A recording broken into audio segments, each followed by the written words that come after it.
Partons du principe que nous avons nos clients qui souhaitent être facturés en fin de mois avec une seule facture pour l'ensemble de leurs commandes. Qu'on va voir dans l'application vente en cliquant ici sur les commandes à facturer. Donc on voit toutes les commandes ouvertes à facturer.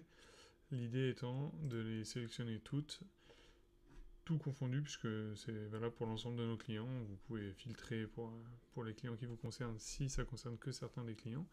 Et en cliquant sur le bouton créer les factures, donc là vous allez voir, et on a deux options finalement. C'est soit de laisser cocher, et à ce moment-là il va consolider les factures, c'est-à-dire que pour l'ensemble des commandes ouvertes de DecoAddict que l'on peut facturer, il va créer une seule et unique facture. Ou alors si je décoche, il crée une facture par commande. Donc moi ce que je voulais vous montrer aujourd'hui, c'est bien que ça soit coché.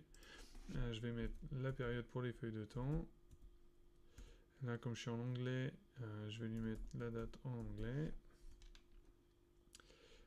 Tac. Et je lui fais créer les brouillons. Et à ce moment-là, il m'a effectivement, je vais vous montrer en triant par client, il m'a créé une facture consolidée par client. Donc une pour DecoAddict, puisque j'avais des commandes qui étaient liées à DecoAddict tout seul, et une pour Douglas Fletcher qui était spécifique. Donc là, si je l'ouvre, je me retrouve avec tout ce que je pouvais facturer en une seule facture. Et à ce moment-là, je peux vérifier que ça joue, confirmer les différentes informations et confirmer ma facture. L'envoyer au client, etc. Tout le processus qui suit. Et ceci pour l'ensemble des factures de mon client. Donc je peux passer à la suivante. Et j'arrive sur la facture de Douglas Fletcher, etc.